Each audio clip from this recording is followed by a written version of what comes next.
Total లెంత్‌లోంచి మనం ఎన్ని పార్ట్స్‌గా డివైడ్ చేద్దాం. ఇందాక రాంగ్ సైడ్ వేసుకున్నాం కదా! ఇప్పుడు రైట్ సైడ్ నుంచి కట్ చేసుకోవాలి. Hi guys, welcome back to our channel.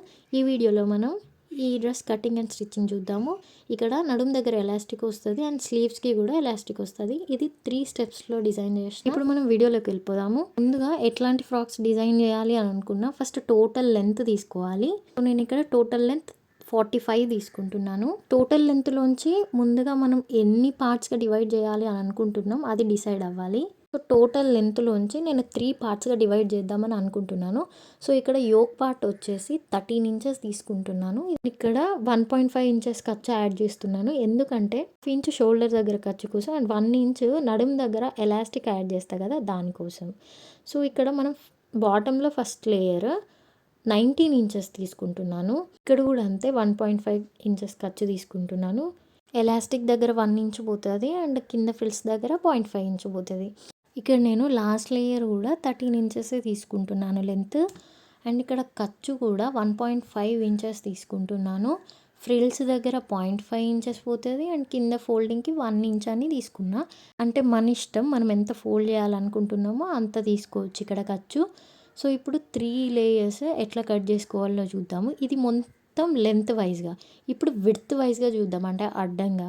So ఇక్కడ బాడీ పార్ట్కి వచ్చేసి అంటే యోక్ పార్ట్కి నేను చెస్ట్ అండ్ వేస్ట్ రెండు సేమ్ తీసుకుంటున్నాను. అంటే ఒక్కటే చెస్ట్ వాల్యూ ఒక్కటి తీసుకుంటే సరిపోతుంది. ఎందుకంటే నేను వేస్ట్ దగ్గర ఎలాస్టిక్ యాడ్ చేస్తున్నాను కాబట్టి మనకి వేస్ట్ సపరేట్ తీసుకోవాల్సిన అవసరం లేదు. ఎలాస్టిక్తోనే అడ్జస్ట్ చేసుకోవచ్చు. సో ఇప్పుడు నెక్స్ట్ లేయర్ ఉంది కదా, దాని విడ్త్ ఎంత తీసుకోవాలి అని అంటే ఇక్కడ chest size and waste sizes same తీసుకున్నాం కదా, సో దానికి ఈక్వల్గా తీసుకోవచ్చు. నేను క్లియర్గా కటింగ్ చేసేటప్పుడు చెప్తాను ఎంత ఎక్స్ట్రాగా తీసుకోవాలి లేకపోతే ఈక్వల్గా తీసుకోవాలా అనేది. లాస్ట్ లేయర్ ఉంది కదా, కింద లేయర్ మాత్రం నేను డబల్ తీసుకుంటున్నాను సెకండ్ లేయర్ కంటే. అంటే మిడిల్లో లేయర్ ఉంది కదా దానికంటే నేను డబల్ తీసుకుంటున్నాను. ఇక్కడ యోక్ పార్ట్ కొంచెం డిజైన్గా వచ్చింది కదా, దానికోసం మనం పేపర్ కటింగ్ చేసుకుందాం, ఈజీగా ఉంటుంది. ఇక్కడ యాక్చువల్ లెంత్ వచ్చేసరికి 13.5 నాకు కావాల్సిన లెంత్. వేస్ట్ దగ్గర 1 ఇంచ్ ఖర్చు, షోల్డర్ దగ్గర 0.5 ఇంచ్ ఖర్చు. టోటల్ లెంత్ వచ్చేసి 15. సో ఇక్కడ మార్క్ చేసుకొని ఫస్ట్ ఇక్కడ కట్ చేసేసుకుందాము. ఇక్కడ నేను షోల్డర్ విడ్త్ 6.5 ఇంచెస్ తీసుకుంటున్నాను. ఎందుకంటే బ్యాక్ నెక్ కొంచెం పైకి పెడదాం అనుకుంటున్నా. సో ఇక్కడ షోల్డర్ మార్క్ చేసుకున్న తర్వాత పైనుంచి ఒక 1/2 ఇంచ్కి మార్క్ చేసుకోండి షోల్డర్ స్లోప్ కోసం. సో అక్కడ ఒక లైన్ గీసుకున్న తర్వాత ఇప్పుడు ఇదే మార్కింగ్ నుండి మనం ఆర్మ్ హోల్ మార్క్ చేసుకుందాము.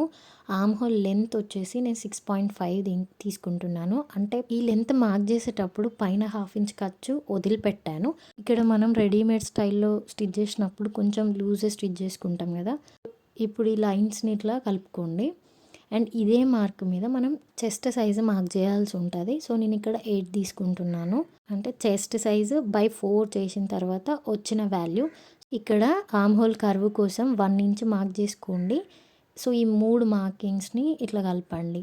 ఇప్పుడు మనం షోల్డర్ దగ్గర 1/2 ఇంచ్ స్లోప్ ఇద్దామని చెప్పిన కదా, సో స్లోప్ మార్క్ చేసుకుందాం. నెక్ విడ్త్ ఎంత తీసుకోవాలనుకుంటున్నారో అంత మార్క్ చేసుకొని అక్కడి నుండి ఈ పాయింట్ వరకు ఇట్లా స్లోప్ ఇచ్చుకోవాలి. సో ఇప్పుడు కూడా 1/2 ఇంచ్ ఖర్చు వదిలిపెట్టి మళ్ళీ ఆర్మ్ హోల్ సైజ్ కరెక్ట్ వచ్చిందా లేదా చెక్ చేసుకోండి ఒకసారి. ఇప్పుడు నేను ఇక్కడ 2 ఇంచెస్ ఖర్చు తీసుకుంటున్నాను సైడ్కి. చెస్ట్ సైజు వేస్ట్ సైజు ఈక్వల్గా తీసుకుంటున్నాం కదా, చెస్ట్ దగ్గర ఎంతైతే ఉందో ఖర్చుతో కలిపి మెజర్ చేసుకొని వేస్ట్ దగ్గర కూడా అంతే సింపుల్గా మార్క్ చేసేసుకోండి. ఇప్పుడు నేను బ్యాక్ నెక్ మార్క్ చేస్తున్నాను. సో ఇక్కడ నేను 2 ఇంచెస్ లెంత్ తీసుకుంటున్నాను ఖర్చుతో కలిపి. అండ్ నేను చెప్పిన కదా బ్యాక్ నెక్ పైకి పెట్టుకుందాం అనుకుంటున్నానని, అందుకే 2 ఇంచెస్ తీసుకున్నా.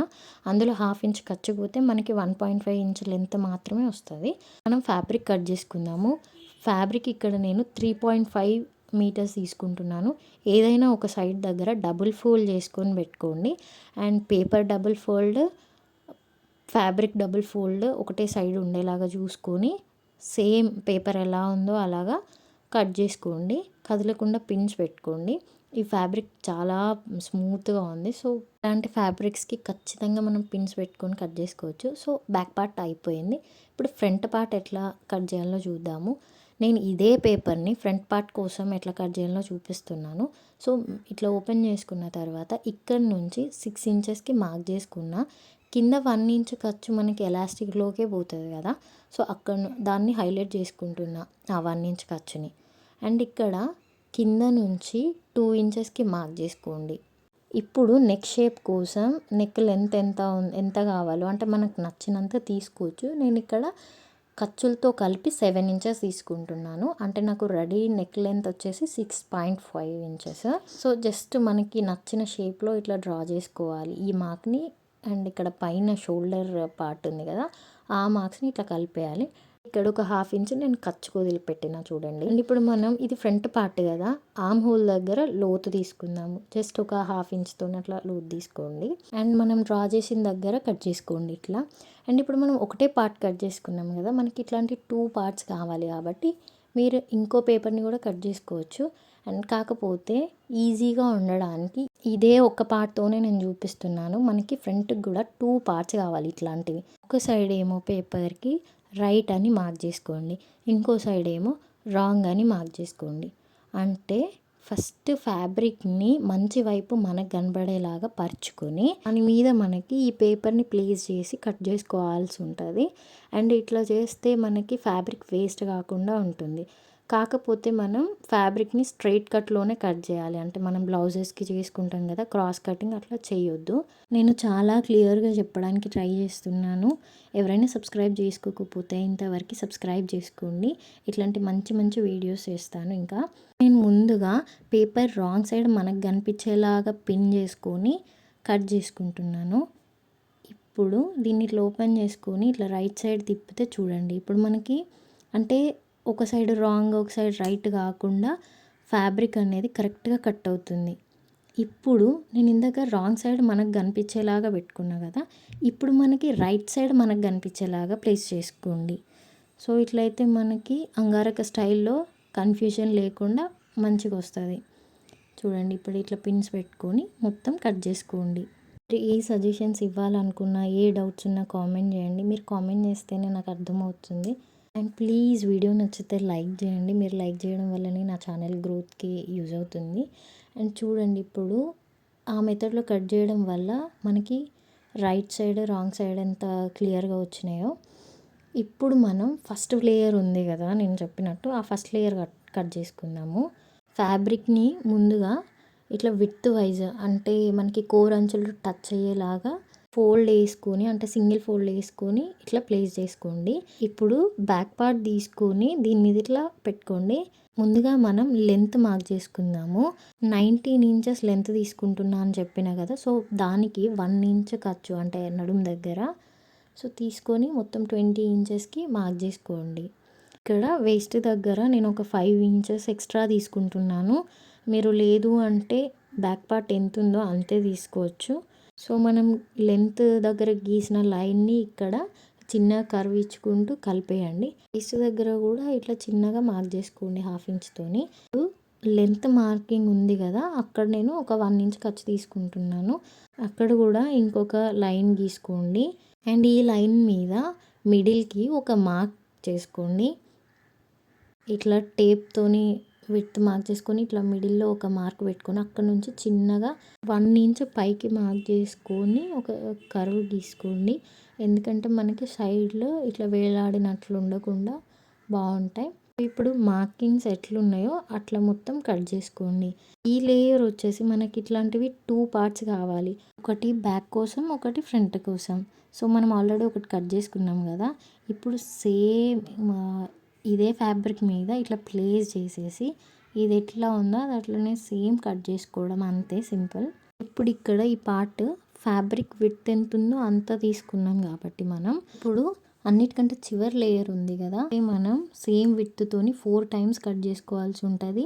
లెంత్ 13 ఇంచెస్ తీసుకుంటున్నా అని చెప్పిన కదా ప్లస్ 1.5 ఇంచెస్ తీసుకొని అంటే 14.5 ఇంచెస్తోని మార్క్ చేసుకోవాల్సి ఉంటుంది. 4 లేయర్స్, ఫ్రంట్కి 2 లేయర్స్ అండ్ బ్యాక్కి 2 లేయర్స్. స్టిచ్చింగ్ వీడియోలో క్లియర్గా చెప్తాను ఇట్లా 4 లేయర్స్ ఎందుకు తీసుకున్నాను. మీకు అర్థం అవుతుందని నేను అనుకుంటున్నాను.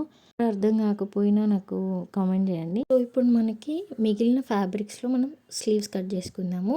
ఇక నేను స్లీవ్స్ కింది సైడ్ అంటే స్లీవ్ ఎండ్ అయ్యేది ఉంటుంది చివరికి ఎలాస్టిక్ యాడ్ చేద్దాం అనుకుంటున్నాను. సో దానికోసం 1 ఇంచ్ ఖర్చు తీసుకుంటున్నాను. ఇక్కడ రెడీ స్లీవ్ లెంత్ వచ్చేసి 15 ఇంచెస్. సో కింది సైడ్ 1 ఇంచ్ వదిలిపెట్టి నేను 15.5కి మార్క్ చేసుకుంటున్నాను. 0.5 అంటే షోల్డర్ దగ్గర ఖర్చు కోసం. సో ఇట్లా మార్క్ చేసుకున్న తర్వాత అండ్ ఇక్కడ విడ్త్ వచ్చేసి మన బ్యాక్ పార్ట్ ఉంటుంది కదా, దాని ఆర్మ్ హోల్ ఖర్చులతో కలిపి ఎంత ఉంటుందో అంత ఇక్కడ మార్క్ చేసుకోండి. బాడీ పార్ట్కి మనం ఎంతైతే ఖర్చు ఇచ్చినామో అంతే ఇక్కడ కూడా మార్క్ చేసుకోవాలి. అంటే నేను 2 ఇంచెస్ వదిలిపెట్టినా కదా ఖర్చు కోసం, అదే 2 ఇంచెస్ ఇక్కడ మార్క్ చేసుకొని ఇక్కడ ఖర్చు మార్కింగ్ ఉంది కదా ఆ పాయింట్ నుంచి స్లీవ్ స్టార్టింగ్ పాయింట్ ఉంటుంది కదా ఆ పాయింట్కి ఇట్లా ఫోల్డ్ చేసుకొని మార్క్ చేసుకోండి వీడియోలో లాగా. సో ఇప్పుడు మనం స్లీవ్ షేప్ ఇచ్చేద్దాం. మనం ఫ్రీ హ్యాండ్తో కూడా ఇచ్చుకోవచ్చు. స్లీవ్ విడ్త్కి మనం ఎలాస్టిక్ యాడ్ చేస్తున్నాం కాబట్టి ఎంత ఉంటే అంత పెట్టుకోవచ్చు. ఇక్కడ నేను 9.5 ఇంచెస్ తీసుకుంటున్నా.